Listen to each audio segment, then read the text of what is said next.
شبیہ رسول رسول کریم کی تصویر جب میدان کربلا میں حضرت امام حسین تلوار کو لہراتے ہوئے آئے تو آواز آ رہی تھی یہ کون ذی وقار ہے،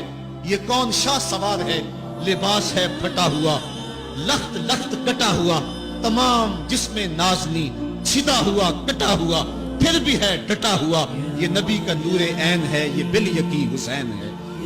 حضرت امام حسین رضی اللہ تعالیٰ عنہ نے اس انداز کے ساتھ جبر کے خلاف پوری قوت سے کھڑے ہو کر کے دنیا کے سامنے اپنا اسوہ رقم کیا، اور گھوڑے کی زین سے جب فرش زمین کی طرف آئے، حضرت امام حسین رضی اللہ تعالیٰ عنہ کا آخری وقت سر جو تھا وہ سجدے میں تھا، اور سجدے کی حالت کے اندر دست قاتل نے سر حسین کو تن حسین سے الگ کیا۔ یہ دنیا کے سامنے حضرت امام نے اپنا اسوہ رکھا کہ یہی تو پیغام میں دینے آیا ہوں،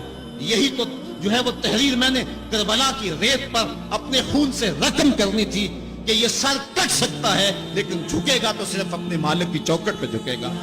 یزید کے سامنے یہ سر جھک نہیں سکتا ہے۔ تو حضرت امام حمام رضی اللہ تعالیٰ عنہ نے کربلا کے تپتے ہوئے ریگزار میں جب 72-73 لاشیں خیموں کے سامنے پڑے تھے اور اتنے زخم کلیجے پہ تھے، راوی کہتا ہے کہ جب آپ کی قمیض اتاری گئی تو 113 سوراخ اس میں تیروں کے تھے، 33 زخم نیزوں کے تھے، 34 گھاؤ تلواروں کے تھے، اتنے زخم جسم کے اندر، اور جسم چور ہے زخموں سے۔ لیکن حضرت امام حسین نے جب پیشانی سجدے میں رکھی وہ آخری لفظ یہ تھے اللہم رسن بقضائک وصبرن علی بلائک تسلیما لامرک سبحان ربی الاعلی۔ مالک تیری تقدیر پہ راضی ہو گیا ہوں، مالک زخم سے پہ بھی میں مسکرا رہا ہوں، مالک تیری طرف سے جو دکھ آئے میں نے ان کو قبول کیا، جے سونا میرے دکھ وچ راضی تے میں سکھ نو چلے ڈاواں، مالک میں سب کچھ قبول کیا، حسین تیری رضا پہ راضی ہے، میرے مالک تو بھی بتا تو بھی حسین پہ راضی ہوا ہے کہ نہیں ہوا ہے۔ آواز آ رہی تھی اس پیاسے پر علی شیر خدا کو ناز ہے،